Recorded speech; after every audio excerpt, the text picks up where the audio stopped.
బాగి రౌడీల నుండి తప్పించుకొని ఒక చెట్టు పక్కకి దాక్కోగా అమర్ వెనకాల నుండి వచ్చి బాగి పైన చేయి వేస్తాడు. దాంతో బాగి ఉలిక్కిపడి అరవబోతూ ఉండగా బాగి నోటిని మూసి తనని పక్కకి తీసుకొచ్చేస్తాడు. అప్పుడే వర్షం పడే సూచనలు కనిపిస్తూ ఉంటాయి బాగీకి. వర్షం పడుతుందేమో అని బాగి అనే టైంలోనే వర్షం స్టార్ట్ అయిపోతుంది. అయ్యో వర్షం పడుతుందండి అని బాగి అంటూ ఉండగా కుంభవృష్టిలా వర్షం పడుతూనే ఉంటుంది. కార్ ఎక్కడో వాళ్ళు ఎక్కడో చిక్కుకుపోతారు. దాంతో అమర్ ఇలా అంటుంటాడు, అదిగో అక్కడ చిన్న గుడిసుంది, వెళ్దాం పదా అని అంటూ బాగి భుజాల చుట్టూ చేతులు వేసి ఆ గుడిసెలోకి నడిపించుకుంటూ తీసుకెళ్తాడు అమర్.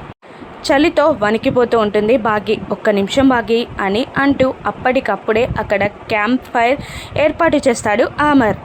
ఇద్దరు చలి కాచుకుంటూ అక్కడే కూర్చుంటారు. దాంతో బాగి అమర్ వైపు చూస్తూ, తొందరగా వేసేసారే క్యాంప్ ఫైర్, ఇది కూడా మీ మిలిటరీలో ట్రైనింగ్ ఇచ్చారా అని అడుగుతూ ఉంటుంది బాగి. అవును, ఇది కూడా మిలిటరీ ట్రైనింగ్లో భాగమే అని అమర్ చెప్తూ ఉంటాడు.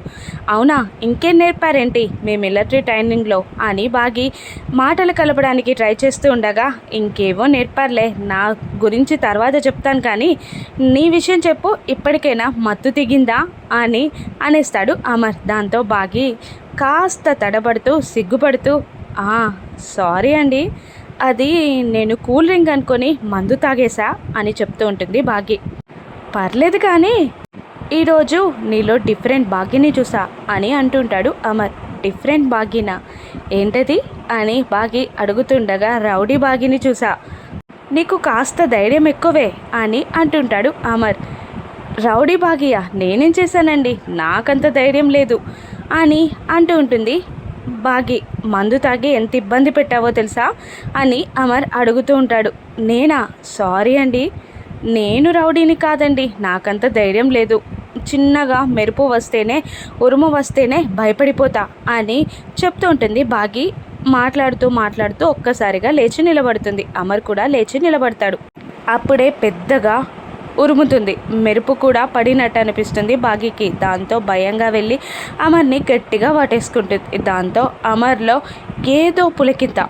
దాంతో బాగి చుట్టూ చేతులు బిగిస్తాడు. తన మెడవంపులో తన తలని ఉంచి ముద్దులు పెట్టడం స్టార్ట్ చేస్తాడు. ఇక అక్కడ చాప పైన తనని పడుకోబెట్టి ముద్దుల్లో ముంచెత్తుతూ బాగితో కలిసిపోతాడు అమర్. అలా వాళ్ళిద్దరూ ఒక్కటైపోతారు. మరోవైపు మనోహరి రాత్రంతా అమర్ బాగీలు రానందుకు కోపంగా హాల్లో అటు ఇటు తిరుగుతూ ఉంటుంది.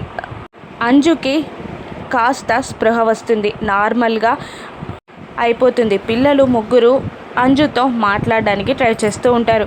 నువ్వు చాలా ప్రమాదం నుండి బయటపడ్డావు తెలుసా, నీకు ఆ బ్యాడ్ అంకుల్ షూట్ చేసిన బుల్లెట్ తగిలి పడిపోయి స్పృహ కోల్పోయావు. అప్పుడు డాడీ నీ బ్లడ్ కోసం చాలా తిరిగారు కానీ ఎక్కడ బ్లడ్ దొరకలేదు. అప్పుడు మనోహరి ఆంటీయే నీకు బ్లడ్ ఇచ్చి కాపాడింది అని పిల్లలు ముగ్గురు చెప్తూ ఉంటారు. అవునా, నేను ఆంటీని చూడాలి అని అంటూ ఉంటుంది అంజు.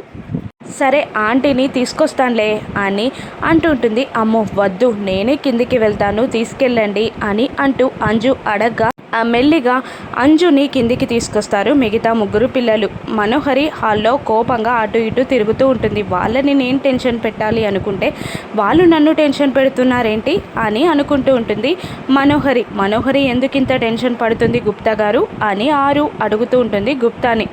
నీ సహోదరి పతిదేవుడు నిన్న రాత్రంతా రాలేదు కదా, అదే టెన్షన్ పడుతుంది అని అంటూ ఉంటాడు గుప్తా. వాళ్ళు రాకపోతే దీనికేంటో అని అంటూ ఉంటుంది ఆరు. ఇక అంజు అక్కడికి రాగానే ఆంటీ థ్యాంక్ యూ అని చెప్తూ ఉంటుంది అంజు. నాకు రక్తం ఇచ్చి కాపాడారు కదా, మా అమ్మ నాకు జన్మనిస్తే మీరు నాకు పునర్జన్మనిచ్చారు, థ్యాంక్ యూ అంటుండగా మనోహరి మనసులో నీ అమ్మ దగ్గరికే నిన్ను పంపించేద్దాం అనుకున్నాను, కానీ నేనే రక్తం ఇచ్చి కాపాడాల్సి వచ్చింది, నా రక్తం పీల్చుకున్నందుక ఎందుకు థ్యాంక్ యూ అని మనోహరి మనసులో తిట్టుకుంటూ ఉంటుంది. ఆంటీ ఒక్కసారి నేను హక్ చేసుకోవాలనుంది అని అంజు అడుగుతూ ఉండగా ఆరు కళ్ళలో నీళ్లు తిరుగుతూ ఉంటాయి. అటువంటిదేం వద్దు అని అనేస్తుంది మను. ప్లీజ్ ఆంటీ ఒక్కసారి అని అంజు బ్రతిమిలాడుతుండగా మిగతా ముగ్గురు పిల్లలు కూడా ప్లీజ్ ఆంటీ అనగానే చేసేది లేక మోకాళ్ళ మీద కూర్చుంటుంది మనోహరి. వెళ్ళి అంజు గట్టిగా వాటేసుకుంటుంది. మనోహరి కూడా దగ్గరికి తీసుకుంటుంది కోపంగానే.